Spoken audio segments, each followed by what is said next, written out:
call this lesson Dotted Quarter Riff, and I use it as a thing to teach counting dotted quarter note, eighth note rhythms. And so the dotted quarter note rings for a beat and a half, or it's kind of like tying into the second beat, like 1 and 2. And what you really want to do is feel the second beat, 1, 2, and 3, and 4, and. So we're thinking kind of a slow R&B type thing, and this is very similar, and you may think that that it was like the riff to My Girl, the Motown hit, My Girl. It's a little different than My Girl. My Girl is a pentatonic scale, like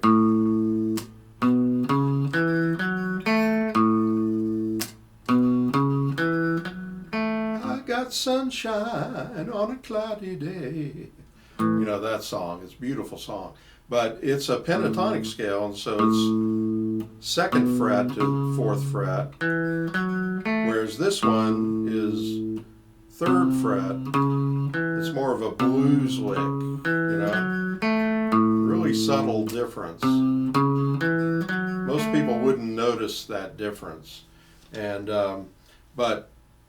we're doing a lot of riffs in this book, and especially in the beginning part of the book, where we're doing the open string to the third fret to the fourth fret. And that's a flat third to a major third.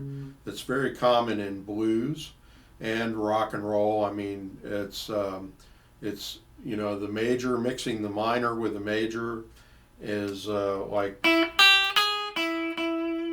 this is the minor third, the major third, minor, major. You hear it all the time in blues, like, and later we're going to do the Beatles riff Day Tripper. It's got the same frets, 0, 3, 4, 2, like that. And this is 0, 3, 4, 2, 4, 2. And this is the first riff in any of my books. In the first book, we never did a riff that went across 3 strings. We did several riffs that involved 2 strings, but this one goes across 3 strings,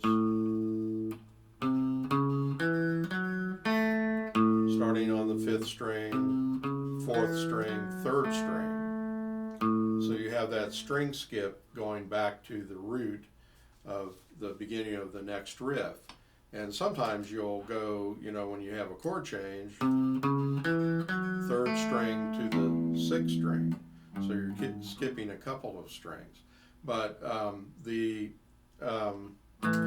it's a little more challenging in that way. It's in kind of a subtle way, that we've never had a riff up till now in my method that involved 3 strings. And it's a little bit tricky. Now, when you do the chord change, moving it across the street to D, you have to sort of make sure you understand the tuning. You're going to hit the high note on the 3rd fret, whereas on A, the high note was on the 2nd fret. And when it's on E, it's 2nd fret. But on D, it wouldn't sound good on 2nd fret, so you raise that to the 3rd fret. It's because of the tuning of the 2nd and 3rd strings on the guitar is different than the tuning of all the other pairs of strings. So anyway, the rhythm now is that, again, you want to hear, like, in My Girl, they go like, you hear that finger snap, I think. I think there's a finger snap in there. There's 4 guys snapping their fingers, maybe. But that's the second beat. Like, if you're playing an R&B song like that, usually the drummer's going to hit the snare on that second beat, like 1, whack. And then you play 1, 2. So you not only want to feel the second beat, but you want to feel it like a smack, you know, like 1, 2, 3. And that helps you to understand the rhythm of the dotted quarter eighth, especially how it applies to rock and R&B. It's sort of feel the second beat, and you have to feel the rhythm on both an eighth note level and a quarter note level, like 4 and 1, 2 and 3 and 4 and 1, 2. See, I wouldn't even count it like some teachers would teach it like 1 and 2, or 1 and 2 and 3 and 4 and 1 and 2 and 3. I would just count the quarter note beats on 1 going into 2.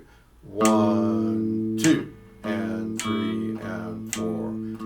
1, 2 and 3 and 4. So that's the feel. The feel is accenting the second beat, but it's it would be accented by a different instrument, you know, maybe the finger snap or the snare drum, at least as the song progresses. You know, usually in R&B and rock and roll, you accent, in traditional European music, you would accent beats 1 and 3, like 1, 2, 3, 4, 1, 2, 3. But going back to Afro-American music, all the way back to New Orleans jazz and blues, it's 1, 2, 3, 4, 1, 2. And that gives it that hip sound, that great sound that we love, you know. So 1, 2, and 3 and 4, and 1, 2, and 3 and 4, and. Now, the ending is tricky in a lot of ways. You're starting out with a regular riff, and then you have to go to pinky, and it's frets 5, 4, 5, 4, 2, 5, 3, 4. And when you do that string change from 2 on the 4th string to the pinky on the 5th string, keep the first finger on this 2. So you're going, hold this note into the next string, and then pivot the hand, and that you're still keeping the first finger on that 2nd fret when you play the A7. And usually I teach the A7 with fingers 2 and 3 when you're doing a 12-bar blues, because it's easier to change to D7 that way. But in this case, we've already got the first finger on there, so you're going to do fingers 1 and 2 for the A7. So that whole ending, 1, 2, and 3, and 4, and still holding the first finger, rest. Okay. And one thing I forgot to mention in the beginning and throughout the page, if you see on my music here, on beat 2 you'll see an X, and it says to plant the pick on the second beat. And that'll help you to feel that second beat, like 1, plant, and 4, and 1, and 2. So just let your pick just plop down on the string. Okay, so I'm going to play it again, maybe a little faster, and just play it all the way through to end the video. 1,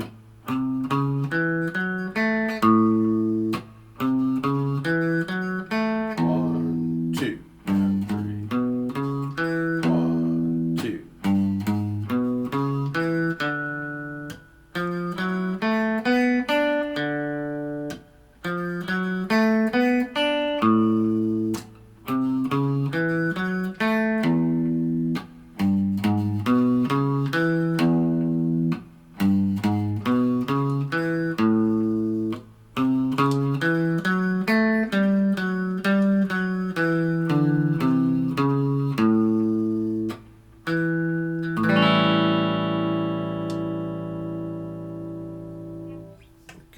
enjoy practicing that. That's dotted quarter riff number 1.